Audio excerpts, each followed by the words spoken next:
Welcome back. You're still watching Daybreak on this 30th day of January 2023. My name is Sam Gitukuro. Let me introduce the panelists here in studio. You have Dr. Eric Komolo, an advocate of the High Court. Good morning. And he does many other things he'll be telling us about. Then you have Titus Makhana. I'm told that you're whispering. Can you hear me? Yes, I can hear you. Okay. Titus Makhana, an advocate also. Good morning. Good morning, Sam.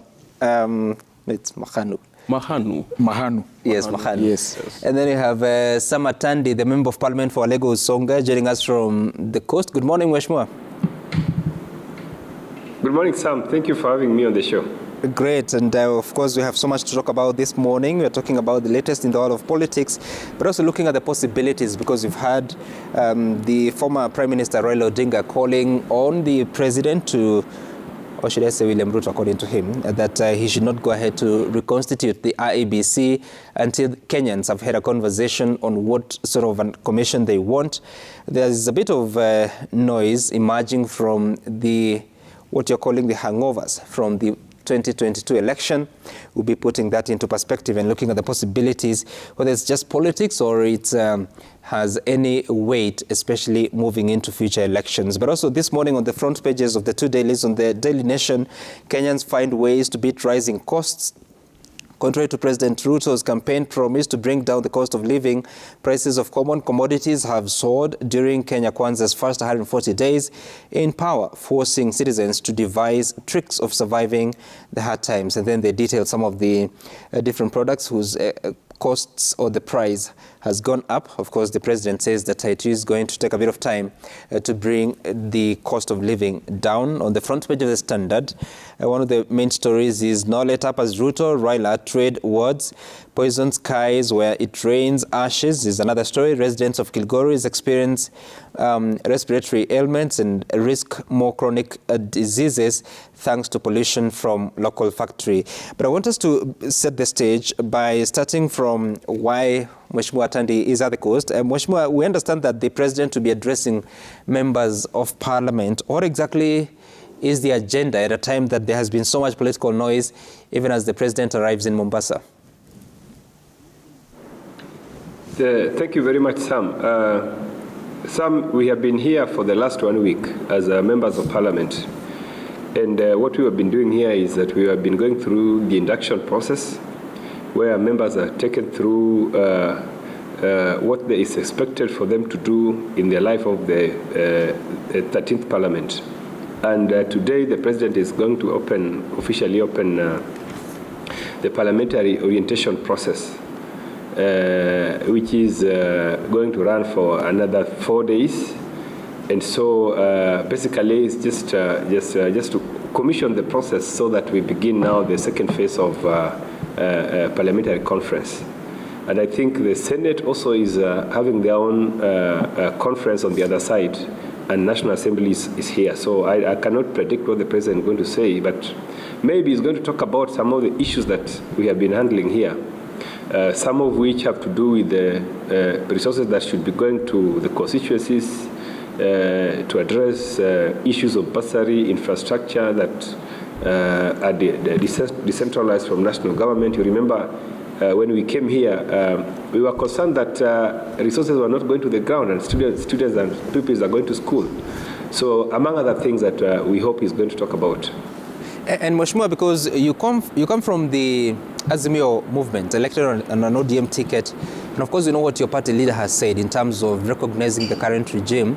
So as a parliamentarian there, but also a member of ODM, how are you reconciling the views and the position of your party leader versus now you have to sit there as a member of parliament and to listen to the head of the other arm, which is the executive? We are aligned to the views of our party leader, and our party leader is right that the current president, President Ruto, was not validly elected. Those are views that we are aligned to. But we are also aligned to the fact that we have a presidency, and the president is a unifying factor of our nation, of our country. So on one hand, there is the individual William Ruto, and then on the other hand, we have the presidency. So these are things that we have reconciled ourselves to. But the reality of the matter is that we believe that the presidential elections in 2022 were not credibly conducted, and that is the position that we all hold alongside our party leader. Okay, that's interesting, because I'm just wondering how then that affects your interactions with the executive, but also your fellow parliamentarians. Does it in any way? No, it does not affect, because you see, there's the civil service, for instance. I saw recently, I think last week, when our party leader was at the immigration department to process his passport, and I saw people in the media castigating him for using the services of our government that he does not recognize, and I could not laugh. I could not, understand, because there is a civil service which is apolitical, and there is the government, which is just the executive, the ministers. So the two institutions are also parallel, in the sense that civil service is permanent. It does not change whether we have a new president or we do not have a new president. The civil service remains to serve each and every person. And I think largely government is run by the civil service. Yeah, so, but the person occupying the office of the presidency at this juncture, and with the revelations of the information we have received in the recent past to do with how the presidential election was conducted, is a reason we have come to this conclusion that we doubt whether the current president was credibly elected and whether he won the elections, based on the information which you are aware we have from what we call the whistleblower's account. You know, Honorable Tandi, before I let you go on this, the irony, and as you refer to the media asking questions and you're saying you couldn't help but laugh, the former Prime Minister was hosted by the PS in charge of citizen services. That PS was appointed by the President. And he has said that he does not recognize the regime, neither does he recognize the persons that have been appointed by that regime. So really, what are you saying? The PS received our party leader when he arrived at the immigration offices. And the PS is not the one that processes the immigration documents, passports, etc. Those documents are processed by the civil servants who work in that ministry. And therefore, even if the PS was not there, it was not going to stop the renewal of the passport of our party leader, Raila Amolo Odinga.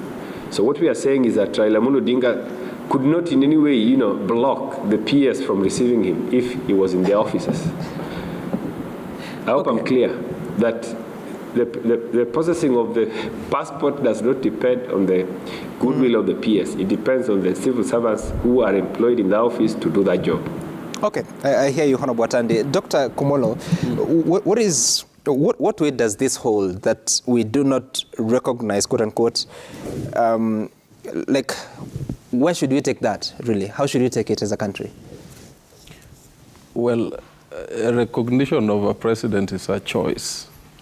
And I think that the Azimio team have a right not to recognize President Ruto. That does not mean he's not legitimately in office, because the process of becoming a president is quite outlined in the Constitution, and he went through all those stages.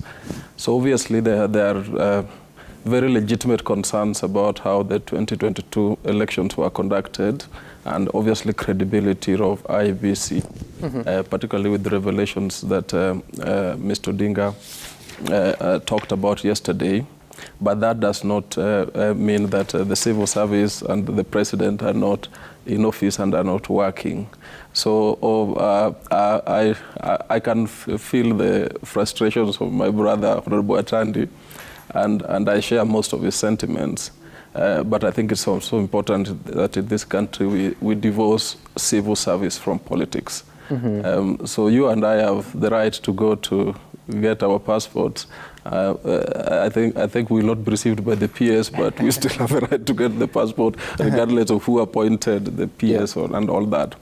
Having said that, I think that going forward, there are very genuine concerns about how we conduct elections in this country and how leaders come into office, and if we don't take remedial measures to ensure that elections are credible, are perceived to be free and fair, and are seen to be free and fair, then we run the risk of having what we had here in 2007, the post-election crisis.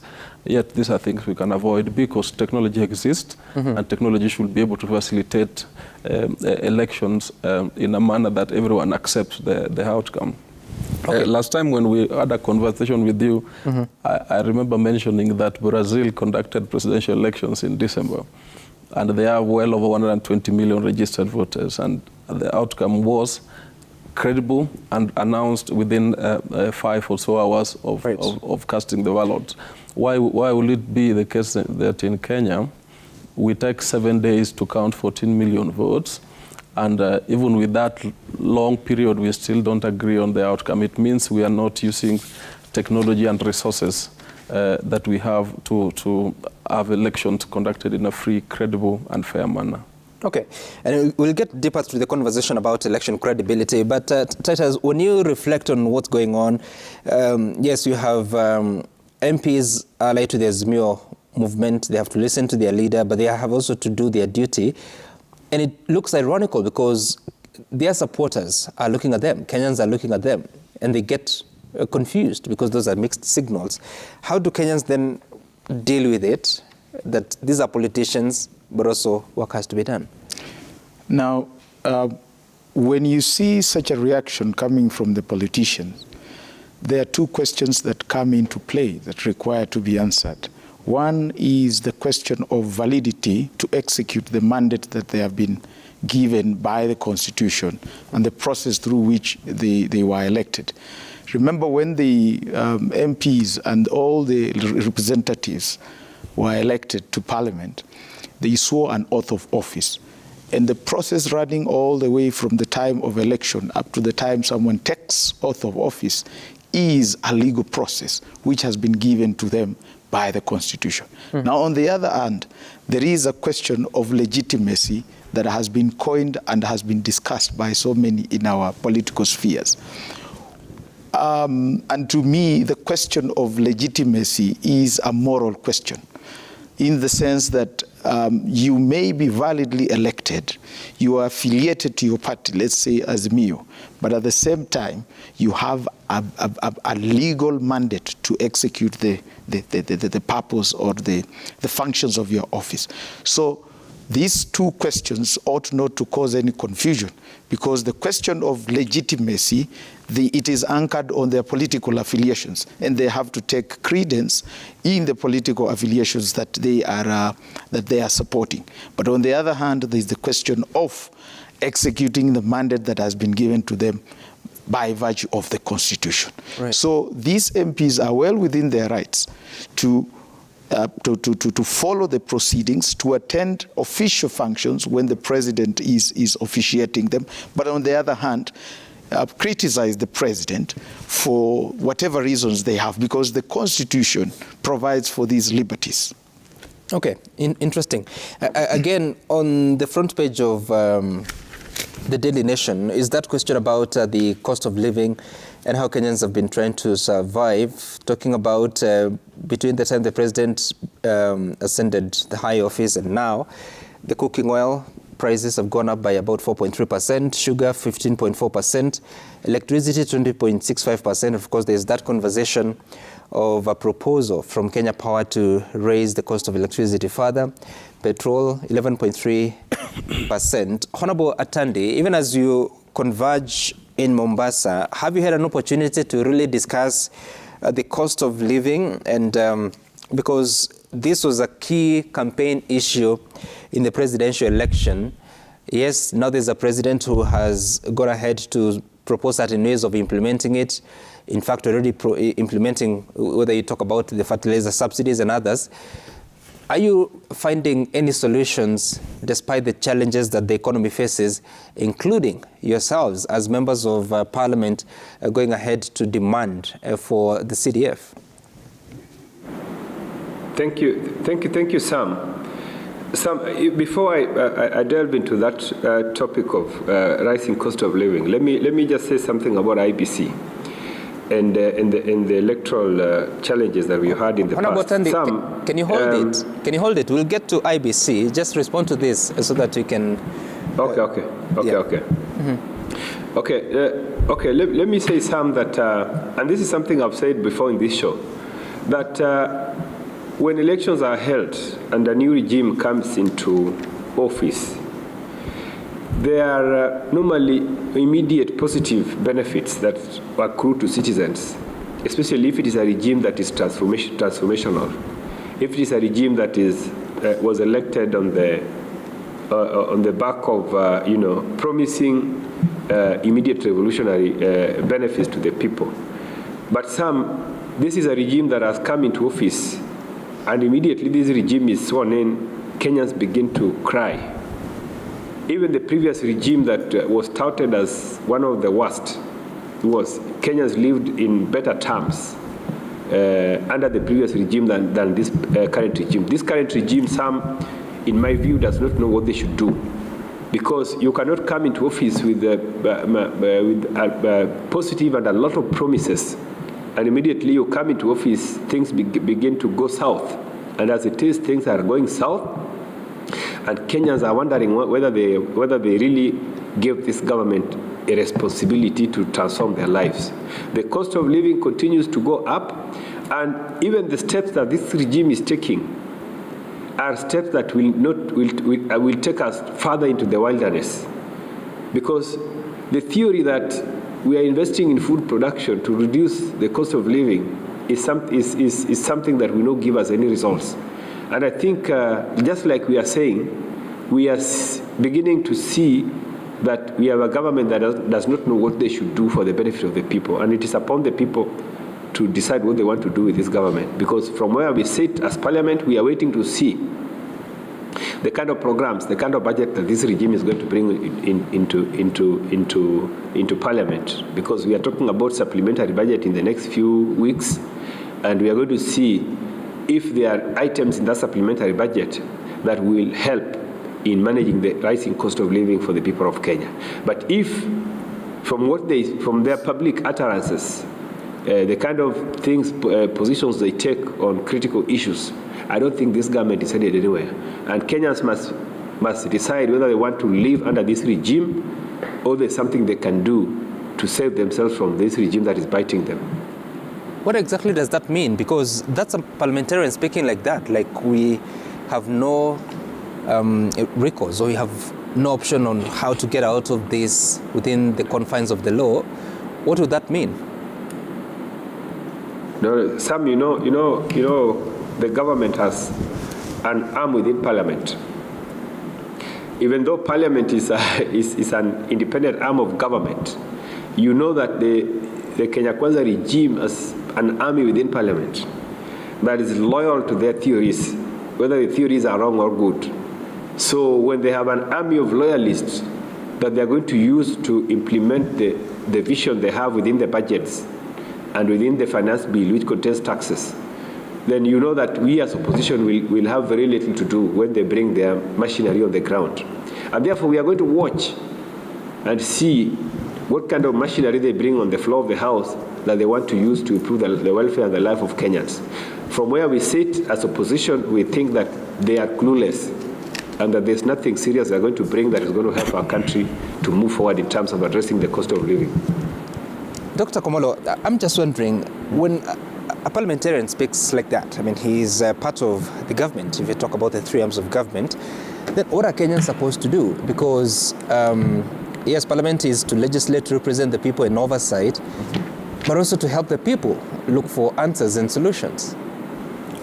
Honorable Tand is right to oppose the government. That is actually what Kenya Kwanza has been calling for all along, that they do their job, that they need to highlight challenges in the system, in the economy, and of course speak on behalf of the so-called Mwananchi. So I don't fault for highlighting weaknesses in this system.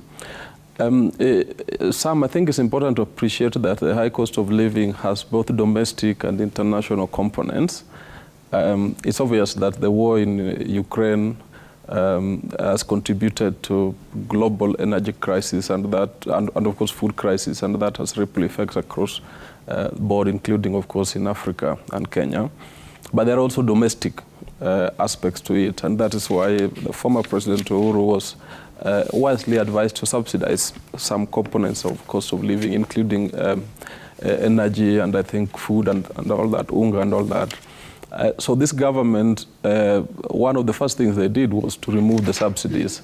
So it was predictable that cost of living was going to rise. My challenge with them is lack of clarity on the interventions they propose to make, because it's not like the economy will correct itself. It's not a self-regulating machine. So there must be deliberate interventions, including in some sectors subsidies, in some sectors like education, deliberate reduction of school fees to accommodate the most vulnerable. My biggest problem with the Kenya Kwanza government is that they almost overhauled everything without a clear strategy on their end game. So for example, and while I congratulate most of my friends who've got jobs in the civil service, I'm deliberately concerned that they brought in very youthful and inexperienced people to be permanent secretaries, and in the process did away with that very important experience that most of Uhuru's PSs had. Mm-hmm. So when you bring in totally new team of people who have not been in government in a substantive way, then you expect a lot of mistakes to happen, at least in the first 1 year or so. Mm-hmm. So we still want them to succeed. I deliberately want this government to succeed, but I also think that it's important that they invest in experience. It's important that they consult. It's important, in my view, that they talk less and work, because now they have the mandate. Remember, they talk more than the opposition. As we speak, they talk, promise more than the opposition. And that means that probably they're not invested in what I think they should invest in, which is executing their mandate based on Kenya Kwanza manifesto, which I personally Are you saying it's not possible to keep talking, but you're also working? For a government, we want results. That's really why we are talking about cost of living, and you can see every major index of living has increased by 5% plus. Mm-hmm. So for a government, we really don't want them to abuse Raila every now and then. We want results, and I'm sure Honorable Watandi and my friend here, Titus, agree with me that a government needs to implement its manifesto. We are beyond campaign period. They campaign, they won, whether fairly or unfairly, but they won, and they're now in government. And by the way, across the world, governments that are transformative, that invest in change, normally do this within the first 6 months. So Kenya Kwanza, for your information, has just about 2 months to either deliver, or it becomes the new normal that we are used to them abusing Raila and attending prayers over the weekend and hoping that prayers of themselves will transform Kenya, which of course that won't happen. We need prayers, but we also need results. Okay, Titus, are you convinced? Because the government has said, the president himself has outlined some of the measures they are putting in place. He has explained why he took away the subsidies, because they were being abused, or it was going to be very expensive for the economy. He says that he wants to be truthful and honest with Kenyans. Isn't this convincing to the extent that now the country knows where we're headed, or is there a gap in communication as the country moves forward? Now, one thing you need to appreciate that any time there is change of government or change of regime, it's ordinarily expected that someone has to put in place a team that he believes in. And it will be illogical to expect that the president inadvertently or advertently continues with the old staff that were there, especially holding key positions like positions of permanent secretaries. Mm-hmm.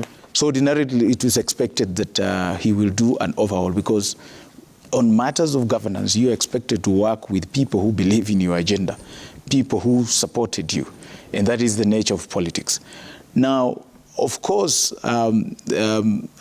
initiating a progressive change that will eventually militate to reduced levels of life, food, and substantial goods. It's not something that can happen in a day. I remember even when the Kibaki government came in place, it took it some bit of time before we could start realizing those gains that they had promised the citizens. So for now, I think it will be too early to judge that the government has really been unable to bring down the cost of production, because the cost of production, the cost of food all over the world is affected by global oil prices. And as admitted by everybody, including the opposition, is that these are factors that are beyond our jurisdiction, in as much as they are internal factors, but majorly 75% are contributed by soaring oil prices that have been caused by the Ukraine wars. So I think for me, of course, it will take some bit of time, but it is too early to say that the government is overwhelmed and it is impossible for it. Let's give them time and see how they are going to do it within the 6 months that we are looking at. Honorable Tandi is saying that they appear clueless, but also saying that he does not believe that if you invest in cost of production, then you end up lowering the cost of living. What is your thinking at a time that you said 75% of the cost of living is from external factors? No, I disagree with Honorable Tandi when he says that when you invest in the cost of production, the living standards or the cost of living will automatically come down. That's true. Look at how, what are these factors of production that can bring down the cost of living? For example, our country depends entirely on farming. Look at how farmers are conducting their business or in the farming industry. Right now, it has gotten to a point where the price of fertilizer, the price of seeds to produce or to generate food are soaring. Most importantly, we do not have a single factory, or we do not have a single factory in this country that produces, for instance, maize seeds. We do not have factories that produce fertilizer. If the government can come up and invest in those areas, it will automatically come down, because we will be producing our own seeds that meet the weather conditions of our country. And when the government invests in such industries, its intention is not to earn profits. Remember, at the moment we buy seeds from individuals, in as much as they come from foreign jurisdictions, but these individuals, their main aim is to make profits. So definitely the overload that comes with the cost of production and the issue of them, the mere fact that they want to earn profits, eventually the final consumer, who is the farmer, who is going to utilize those seeds, will have to meet all these costs that arise from the time of production to the time when these seeds or this fertilizer gets to the farm. So obviously, when we invest... I am no expert in matters agriculture, but I'm just wondering, when you say that we don't have any farm that produces our own seeds, I'm just wondering, what does Kenya Seed Company do? Most of these seeds are seeds that use technology that has been borrowed from outside. So that's where the problem is. But are the seeds produced here? They are produced here, but they do not use the technology that has been devised by us. Okay. That's it. I want us to take a short break here on Daybreak. When we come back, we'll be speaking about the latest in the world of politics, but also looking ahead into what needs to be done as the thinking around reconstituting IBC gets the attention of Kenyans. After the break, stay tuned.